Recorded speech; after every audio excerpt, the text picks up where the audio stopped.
కృష్ణకుమారి గారు నమస్తే. నమస్తే. మేడం ఎలక్షన్స్ చూసుకుంటే వైసీపీ ప్రతిపక్ష హోదా కూడా దక్కకుండా చేశారు. ఈ కంప్లీట్ సినారియోని మీ అనాలిసిస్ ప్రకారం ఎలా చూడొచ్చు అసలు? ఇది ప్రజల విజయం అండి. ఉమ్. ఇంత అప్రతిహత విజయాన్ని తెలుగుదేశం కూటమికి కట్టబెట్టడం కానీ వైసీపీని ప్రతిపక్ష హోదా కూడా లేకుండా చేయడము అనేది ప్రజల ఆగ్రహ జ్వాలకి ఇది ఒక ప్రతీకగా చూడొచ్చు. ఈ 5 ఏళ్లలో ప్రజలు ఎంతలా నలిగిపోయి ఉంటే, ఎంత మనస్తాపానికి గురి కాకపోయి ఉంటే ఇవాళ ఈ విధమైన తీర్పునిస్తారు అనేది అసలు కాదనలేని సత్యం. అది ఎన్నెన్నో జిమ్మిక్కులు, ఎన్నెన్నో గిమ్మిక్కులు, ఏవేవో చేసి మాయోపాయాలు, మార్ఫింగ్ వీడియోలు రిలీజ్ చేసి ఇట్లా రకరకాలుగా, అంటే ఎవరో కొద్దిమంది కోసం రాష్ట్ర ప్రయోజనాలు మొత్తం బలిపెట్టడం, పైగా తన కేసుల కోసం రాష్ట్ర ప్రయోజనాల్ని ఫణంగా పెట్టడం, అవినాష్ రెడ్డిని కేసు నుంచి బయటికి తీసుకురావాలి, అలాగే తద్వారా ఆ కేసులో తను దొరకకుండా ఉండటం కోసం వైఎస్ జగన్ రెడ్డి చేసిన ఫీట్లు, భారతీ రెడ్డి చేసిన ఫీట్లు, అవినాష్ రెడ్డి చేసిన ఫీట్లు, ఇవన్నీ ప్రజలేం మర్చిపోలే. ఇదేం పురాతన కాలంలో జరిగింది కాదు కదా, నిన్న కాక మొన్న జరిగింది కదా. ప్రజలు మర్చిపోక వాళ్ళకి సరి అయిన గుణపాఠం చెప్పారు. వీళ్ళ మీద అంత నమ్మకం పెట్టుకున్నారు. మరి వీళ్ళు ఈ నమ్మకాన్ని ఎంతవరకు నిలబెట్టుకుంటారు అనేది చూడాలి. ఏ తప్పులైతే జగన్ రెడ్డి చేశాడో ఆ తప్పులు కలలో కూడా చేయకూడదు అనే ఒక శపథాన్ని వీళ్ళు తీసుకోవాలి. ప్రజలు ఇంతగా మనల్ని నమ్మారు అంటే వాళ్ళని మనకంటే ఎక్కువగా చూసుకోవాలి. మన కుటుంబ సభ్యుల కంటే కూడా కాదు, మనకంటే ఎక్కువగా చూసుకోవాలి. ఆ చూసుకున్న రోజే ఇవాళ వాళ్ళు అందించిన విజయానికి మీరు అర్హులవుతారు. మరి ఈ 5 ఏళ్ల కాలంలో అసలు జగన్ రెడ్డి ఏమేం చేశాడు, ఎందుకు ఇంత కోపం వచ్చింది ప్రజలకి అంటే, తానిచ్చిన మాట మీద తానే నిలబడకపోవటం, ఓకే, తను ప్రపంచానికి చూపించిన మేనిఫెస్టోని తనే నమ్మకపోవటం, మేనిఫెస్టోలో కనీసం ఒక 10 నుంచి 15% అయినా నేను చిత్తశుద్ధితోటి నేను ప్రజల కోసం చెయ్యాలి అనే ఒక చిత్తశుద్ధి లేకపోవటం, ఇది ప్రజల్ని మరీ బాధించింది. ఏవో నవరత్నాలు అని చెప్పటం, ఏదేదో మాయ మాయ మాయ, మొత్తం మాయ, సర్వం మాయ సకలం మాయ అనేదో సినిమా పాట ఉంది. ఆ విధంగా చేసుకుని వచ్చాడు జగన్ రెడ్డి. అసలు అవ్వాతాతలు పెన్షను, అక్క చెల్లెమ్మలు ఇవి కావాలి సమాజంలో, కాదని ఎవ్వరు అనట్లేదు. కానీ సంక్షేమము అంటే నువ్వేదో ఎంగిల్ చేత్తో కాకిని విదిల్చినట్లు, మెతుకులు పడేసినట్టు పడేయటం కాదు.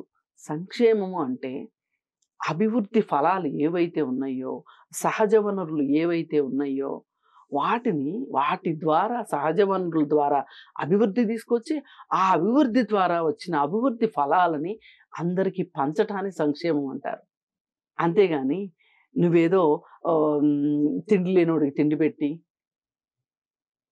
ఇది చేస్తే దాన్ని సంక్షేమం అనిపించుకోదు. సంక్షేమం అంటే నువ్వు చెయ్యాల్సింది ఏంటి అంటే, ప్రజలని భాగస్వాములు చేస్తూ అభివృద్ధి ఫలాల్ని సాధించటం, అంటే ఒక అభివృద్ధి పదంలోకి రాష్ట్రాన్ని నడిపించటం. నువ్వు చేసింది ఏంటి? అప్పు చేసి పప్పుకోడు. నువ్విచ్చే పెన్షన్లు ఖర్చు పెట్టుకొని వాళ్ళ కొనుగోలు శక్తిని పెంచుకుంటే అది చూపించి నా రాష్ట్రం ఎంత అభివృద్ధి చెందిందో చూడండి, ప్రజల కొనుగోలు శక్తి పెరిగింది అని చెప్పారు. కానీ ప్రజల కొనుగోలు శక్తి పెరగాల్సింది నువ్వు ఇచ్చే పెన్షన్ల డబ్బులు ఖర్చు పెట్టడం ద్వారా కాదు, వాళ్ళు సొంతగా సంపాదించుకుని. అంటే ఇప్పుడు ముసలి వాళ్ళు ఎలా సంపాదించుకుంటారని మీరు అడగొచ్చు. నేను అసలు ముసలి వాళ్ళ గురించి నేను మాట్లాడట్లా, అవ్వాతాతల గురించి మాట్లాడట్లా. ఇవాళ యూత్ ఉన్నారు, నడి వయస్కులు ఉన్నారు, అందరూ ఊరు దాటి వెళ్ళిపోతున్నారు. అదేదో శ్రీమంతుడు సినిమాలో చూపించినట్లు ప్రతిరోజు బస్సు ఎక్కే వాళ్ళని చూశారు. అలా మన రాష్ట్రం దాటి వెళ్ళిపోతున్నారు. మీరు ఎలా చెప్తారండి రాష్ట్రం దాటి వెళ్ళిపోతున్నారని అడగొచ్చు. మరి గ్యాస్ కనెక్షన్లు 10 లక్షల గ్యాస్ కనెక్షన్లు ఆంధ్రప్రదేశ్ నుంచి వేరే రాష్ట్రాలకు వెళ్ళిపోయినాయి ట్రాన్స్ఫర్ల రూపంలో. అంటే 10 లక్షల గ్యాస్ కనెక్షన్లు వెళ్ళి అంటే 10 లక్షల కుటుంబాలు వెళ్ళిపోయినట్లు. ఎందుకు వెళ్ళిపోవాలి వాళ్ళు? అక్కడ ఉపాధి ఉంటే ఎందుకు వెళ్ళిపోవాలి? అక్కడ ఏది ఉపాధి? ఇప్పుడు దేశం మొత్తం మీద పెట్రోల్ రేటు ఆంధ్రాలో ఎందుకు ఎక్కువ ఉంది? ఆ పెట్రోల్ రేట్ ఎఫెక్టు అన్నిటి మీద పడదా? ప్రజల బతుకులు దుర్భరాలైపోయినాయి. ఓ పక్కన సరే ఇవన్నీ నేను కనీస అవసరాల గురించి మాట్లాడా. ఇది దాటి కొంచెం ఒక ఆత్మాభిమానాన్ని, ఆత్మగౌరవాన్ని నింపుకుందాము అంటే రాజధాని ఏది అంటే చెప్పుకోలేని పరిస్థితి. మరి విద్యా సంస్థలు ఏమన్నా బాగా కొత్తవి పెట్టావా అంటే అది లేని పరిస్థితి. మెడికల్ కాలేజీలు తీసుకొచ్చానని చెప్తాడు, ఓడరేవుల్ని అభివృద్ధి చేశానని చెప్తాడు. ఓడరేవుల్ని అభివృద్ధి చేస్తే ఎంత ఆదాయం వచ్చిందో చెప్పాలి. మన ఓడరేవులు కేవలం మనకి తీర ప్రాంతం భారతదేశంలో 2వ స్థానం ఉంది. తీర ప్రాంతం మొదటి గుజరాత్, సెకండ్ ఆంధ్రప్రదేశ్. అంటే ఆ ఓడరేవు మనకి తీర ప్రాంతంలో ప్రకారం ఉన్న ఓడరేవుల్ని నువ్వు దేనికి వాడావు అంటే చెప్పుకుంటే సిగ్గుపోద్ది. మాదక ద్రవ్యాలు ఎగుమతికి దిగుమతికి వాడావు అనేది అర్థమవుతుంది. ఇక్కడ ఓడ వెళ్తే అక్కడ ముద్రాలో దిగుతుంది. గుజరాత్ ఎయిర్పోర్ట్లో ఎయిర్పోర్ట్లన్నీ అదానికి కట్టబెట్టావు. అటు సెంటర్లో మోడీ, అమిత్ షా కట్టబెడితే ఈ ఆంధ్రాలో నువ్వు కట్టబెట్టావు. ఈ పరిస్థితుల్లో ఇన్ని వ్యవహారాలు చూసిన తర్వాత ఒక పక్క అమ్మాయిలు అదృశ్యం అవుతున్నారని చెప్తున్నారు. దాని గురించి ఎక్కడ డేటా లేదు, ఎక్కడ మాట్లాడింది లేదు. మహిళా కమిషన్ ఉంది అంటే ఉలకదు పలకదు. ఒక్క భారతీరెడ్డిని ఏమన్నా అంటేనే మహిళా కమిషన్ పనిచేస్తుంది. మరి ఇవన్నీ లెక్కలోకి రావా? ఇవన్నీ ఆలోచించే మనుషులు ఆంధ్రప్రదేశ్లో లేరా? ఆంధ్రప్రదేశ్ అంటే చైతన్యానికి ఒక ప్రతీక. ఇది ఈ రోజు కాదు, స్వాతంత్ర కాలం నుంచి ఆంధ్రప్రదేశ్ ఇప్పుడు దేశంలో ఎక్కడా జరగల. దుగ్గిరాల మీకు తెలుసు కదా, గుంటూరు జిల్లాలో. మేము పన్నులు కట్టాం అని దుగ్గిరాల గోపాలకృష్ణ పిలిపించాడు. దేశంలో ఇంకెక్కడా అలాంటి పిలుపు ఇవ్వాల. అలాగే ఉప్పు సత్యాగ్రహానికి ఆడవాళ్ళు స్వచ్ఛందంగా బంగారాలన్నీ తీసిచ్చి నిలువు దోపిడీ ఇచ్చిన ఆడవాళ్ళని చూసాం. ఇలా రకరకాలు చాలా చైతన్యం ఉంది.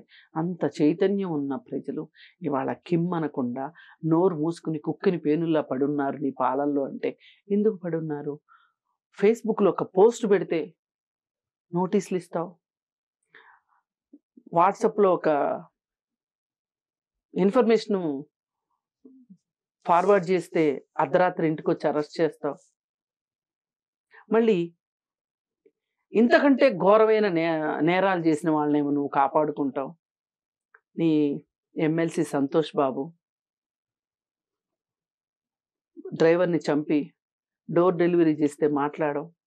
నీ ఎంపీ బట్టలు ఉప్పుకొని తిరిగితే మాట్లాడవు. ఆంధ్రప్రదేశ్ గురించి పార్లమెంట్లో మాట్లాడరు. నీ ఎంపీలు 22 మంది ఎంపీలు ఉన్నారు, మాట్లాడరు. ఎవరన్నా తెలుగుదేశం ఎంపీ మాట్లాడుతుంటే రై కూర్చోరా అని కర్రపెత్తనం చేస్తారు.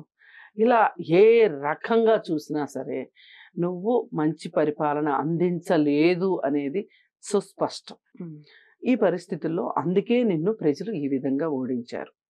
బట్ ఇప్పుడు 10-11 మెంబర్స్ కూడా కొంతమంది బీజేపీలోకి వెళ్తున్నారని, కొంతమంది ఆల్రెడీ జనసేనతో టచ్ లో ఉన్నారని, కొంతమంది అసలు టీడీపీలోకి వెళ్ళిపోయే ప్రయత్నాల్లో ఉన్నారని చెప్పేసి మనకి అందుతున్న సమాచారం. అంటే అసలు అసెంబ్లీలో వైఎస్ఆర్సీపీని పార్టీని చూడబోము అనేది వినిపిస్తున్న వార్త. జరగొచ్చండి.